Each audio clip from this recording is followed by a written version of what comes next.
Why do we isolate and push people away? Safety, stability, regroup, revitalize, recharge.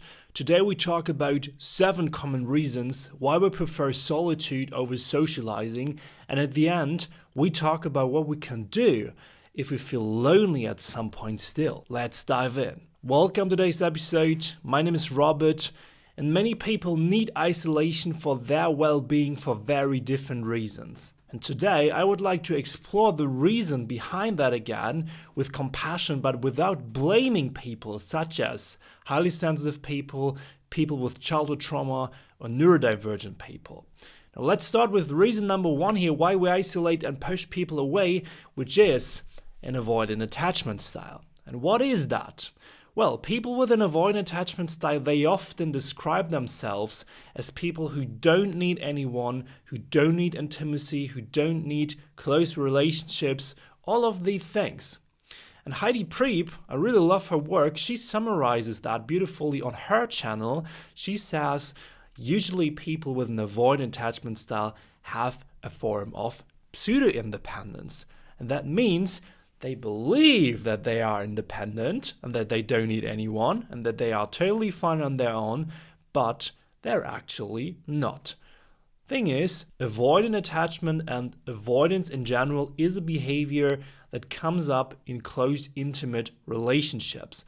And people who are avoidant in relationships are usually self-soothers or auto-regulators. That means they don't need anyone to re-regulate and solely rely on themselves. Where did that actually come from? Well, if you have an avoidant attachment style, then usually your parents were unable to re-regulate themselves. And that's because maybe you lived in a toxic home where one parent was mentally ill, or one parent was an alcoholic. They were immature. They were needy. They actually needed parenting themselves. Now, in those cases, the caregivers haven't been a reliable source for co-regulation. And therefore, people who grew up like this, children, they had no option than re-regulating themselves because co-regulation was not an option, and therefore they still don't need, or they think that they don't need co-regulation as grown-ups. What's the result of that? They unconsciously avoid intimacy, relationships, and close connection in general. And I myself, I'm a great example for that, for someone with an avoidant attachment style, and I want to tell you a quick story about myself here. Now, some of you who watch this channel for a couple months or years now, you might know that I personally struggled a lot with relationships in the past. And for me, it was often panicking in intimate relationships, always having bad gut feelings when being with my partners. And that comes out of a fear of being judged, of being criticized or hurt. And this tendency made me quit 5 long-term relationships in the past 10 years. And then I started therapy, and I found out that it wasn't my partners that weren't a good match. And it was also not my gut feeling or my intuition here. It was my trauma part speaking and trying to protect me. And after working with 3 different therapists and doing 3 different therapy approaches, now I'm slowly able to resolve many of my childhood trauma symptoms and live healthier, non-avoidant, intimate relationships. And by the while, I put all of these things, everything I learned, all the skills, all the tools, all the resources from working with 3 therapists and 3 different therapy approaches into more than 30 online courses and share everything with you on my premium platform here. I put that in a step-by-step path that you can also follow, that I will also explain again in the end of today's episode. And if you want to join our platform and get access to all of this knowledge and the courses, you can become a member today. Just go to understandable.net/join, understandable.net/join. I put that link in the description as well. But not all people who avoid others and relationships have an avoidant attachment style. Some might also have a so-called disorganized or chaotic attachment style. And that is reason number 2 here why we isolate. People have a disorganized attachment style. That is also known as the fearful avoidant attachment style. And people have that. They show behaviors like freezing, like having chaotic and destructive relationship dynamics, as well as a lack of emotions and becoming cold or numb from time to time. Those people, they believe, I have to trick and manipulate people into a relationship and I need to work hard to get their attention, but at the same time they also believe others are not trustworthy and I don't know how to co-regulate around others, and that the world is a super dangerous place in general. For those people, and it makes totally sense because this comes again from a toxic home, from a really traumatic childhood, for those people, relationships are a giant field of triggers. And this is why they avoid them, because isolation, again, is the cure here. And I want to give you an example for a disorganized attachment style here. Let's look at the story of Sarah. She just left her boyfriend. Sarah always craved connection, but felt terrified of it at the same time. She wanted to be close to her friends and as well to her now ex-partner, but as soon as they got too near, a wave of fear would take her over. She would cancel plans, she would avoid texts, or she would start arguments out of nowhere just to avoid closer connection and contact. And when her ex-partner asked why she pulled away, she couldn't explain it. She didn't fully understand it herself. And this is true for many of us who have an avoidant or disorganized attachment style. And at some point, it was too much for her and she ghosted him. Well, could also be me. I have an avoidant attachment style, as I said, but this is very typical for people who have a fear of commitment, or I don't like the term, but who truly fear intimacy because of their past and what they experienced. Now, why did she behave like this? Let's try to understand that a bit more. Let's look at her childhood. Growing up, Sarah's mother was unpredictable as well. Some days her mom was loving, other days she was cold or angry without any reason. And this chaos taught Sarah that closeness could be dangerous. It could be something that could turn on her at any moment and completely switch. And now as an adult, Sarah's disorganized attachment kept her caught in a constant push-pull dynamic. We see that in her relationship here. She wanted love, but she didn't trust it, so she isolates to protect herself. Yet the loneliness as well that followed from that behavior only deepened her confusion and pain here, leaving her stuck in that toxic cycle. And this is what so many of us experience. We might want closeness and intimacy, but at the same time, we can't stand it. It's threatening. It gives us like an ick response. It's too much for us and therefore leaves us lonely and isolated. Let's talk about reason number 3 here, which is narcissistic abuse. Now, many people on YouTube here write about their personal experiences with narcissistic partners and or parents. And often narcissistic abuse is stacked up on top of an avoidant or disorganized attachment styles, because those attachment styles, they seem to attract narcissists like a magnet somehow. And narcissism is a personality disorder, short NPD. So when you are married to, or when you are in a relationship with a narcissist, they will exploit you, they will manipulate you, they make you wanting to isolate, and they make you needing isolation because your life might develop into a hell. Like this lady shares in a YouTube comment here, I spent 40 years with a narcissist. I raised 2 kids. The narcissist would use the kids in any way he could. I left 6 years ago. The best thing I have ever did. The problem I have is isolate myself often and for long periods of time, yet at the same time I'm extremely lonely. I cry often due to this loneliness. I always end up self-sabotaging when I'm doing good. I make life much more difficult than it has to be. I'm getting old and I'm afraid I won't be able to work through this revolving nightmare before I die. I want to be alright. I want to feel like I did before I met this nightmare of a narcissist.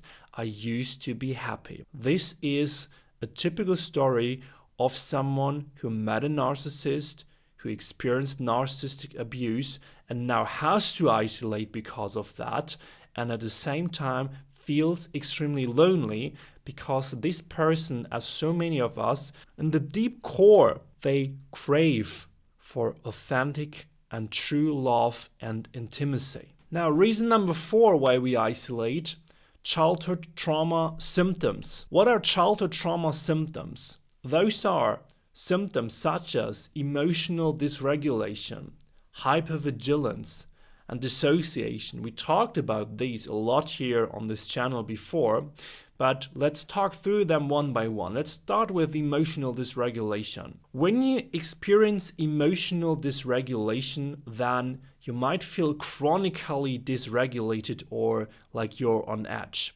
You're easily triggered then, you're very emotional, you feel thin-skinned and quite often overly sensitive.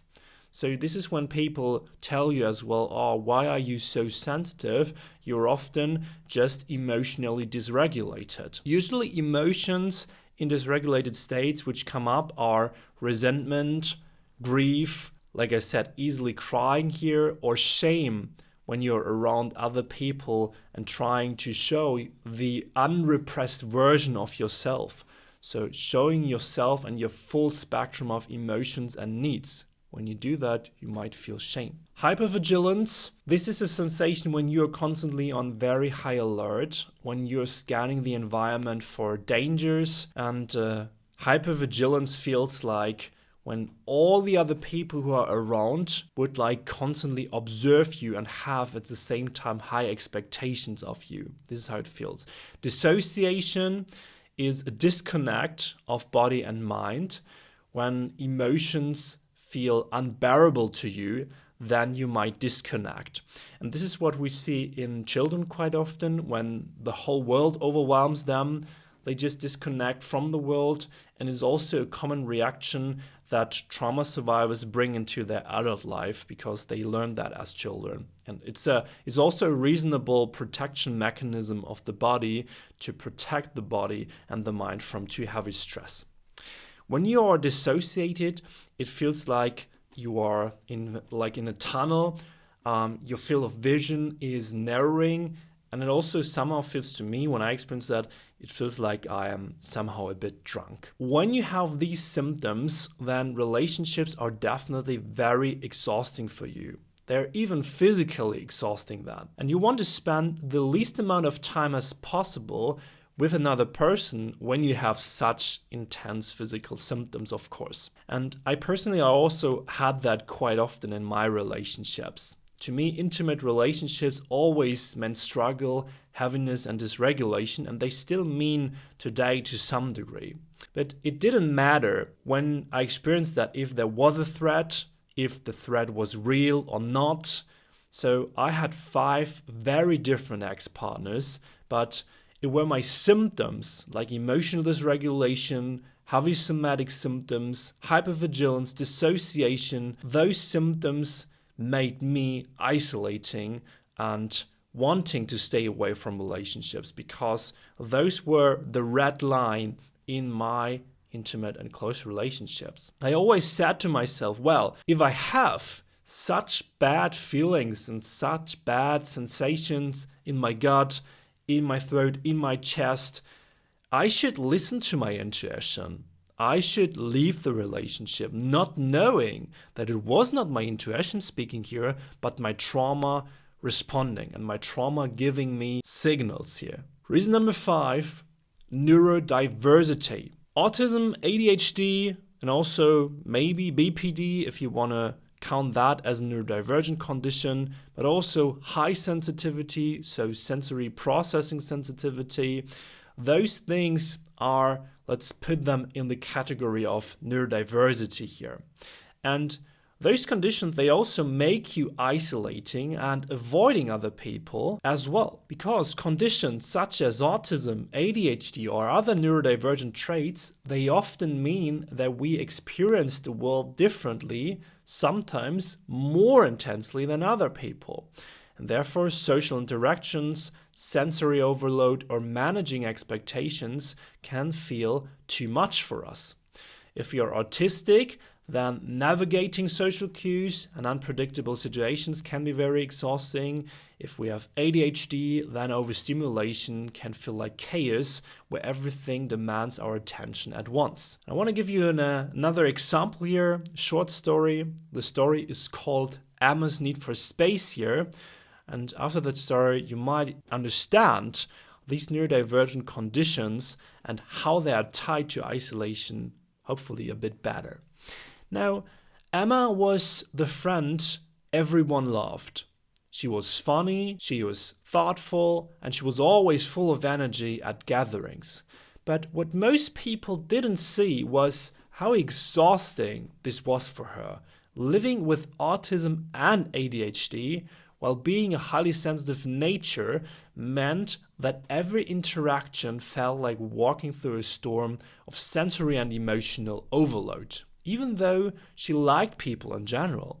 That's important here to understand. Now, after a demanding week, even a simple coffee invite from her best friend felt like too much, which makes sense. She hesitated when she got asked, knowing how much her best friend would value that time together, but finally she texted back, "I just need a break today."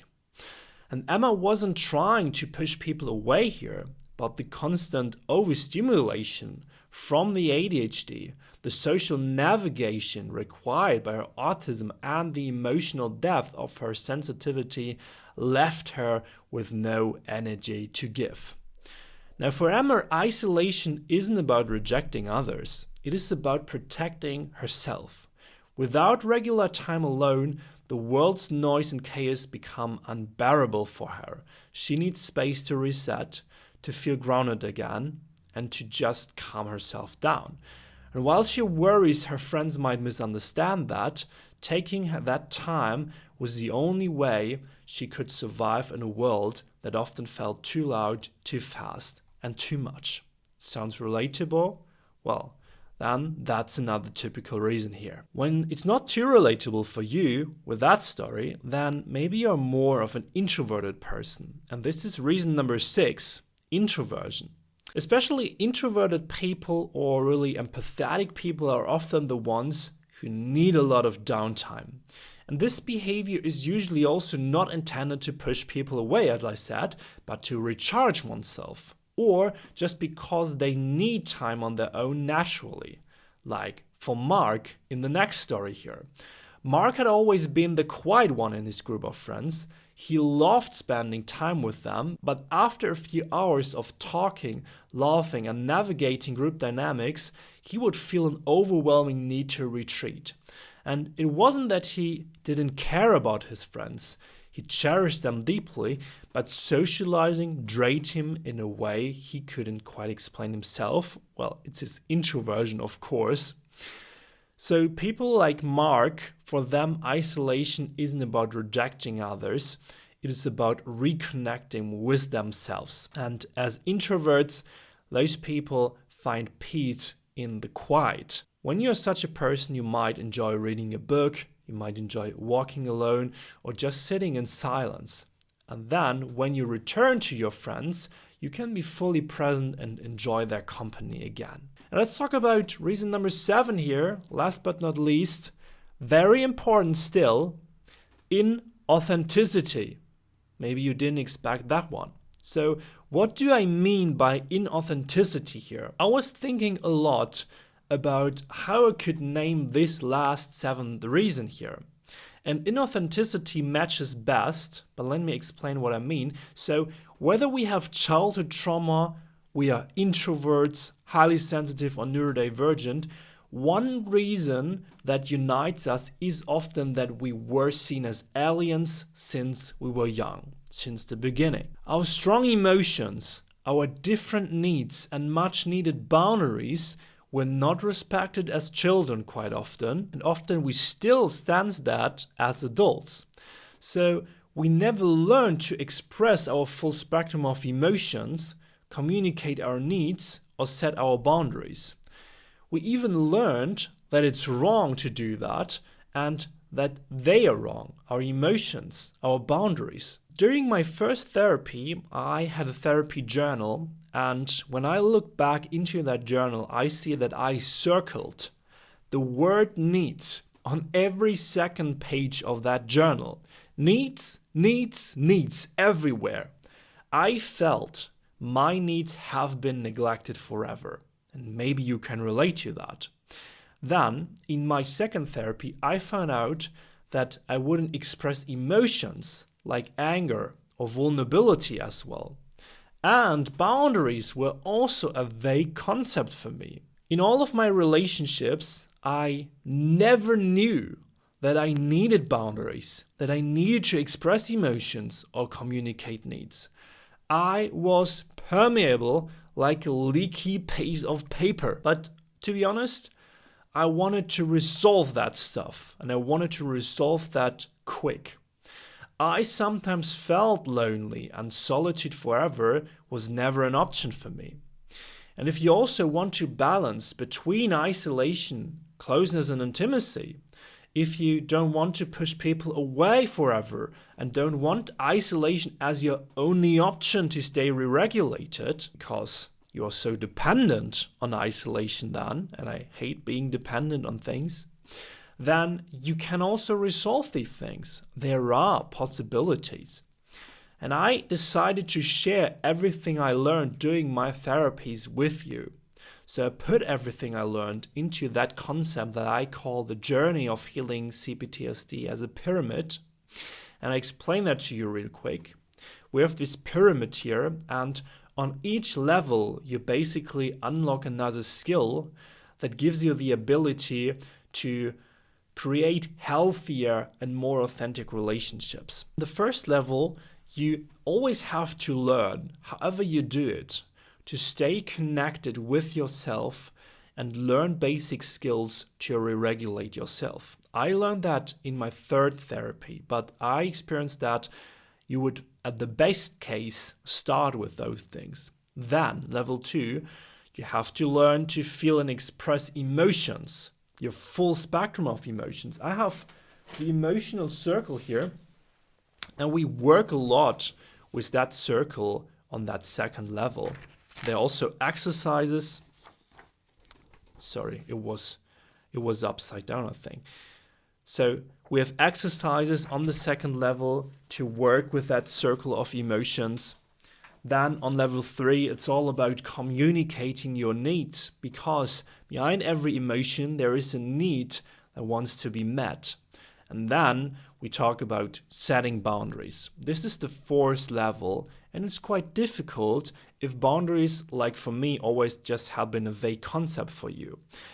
And in the top levels, you finally have the ability to become the most authentic version of you as possible, to build trust, to gain self-worth, and finally also, if you want that, break free from isolation and find true connection and healthy, intimate relationships. What do you think about isolation? Do you have more reasons why you isolate? Do you have different reasons why you isolate? Are you willing to give up on isolation because you feel lonely from time to time? I'm really curious about that. Definitely leave me a comment below this episode. And if you want to support the podcast, leave a 5-star review on Apple Podcasts or Spotify. Subscribe to the YouTube channel. And I see and speak to you next time for another episode here on the channel. Have a great day.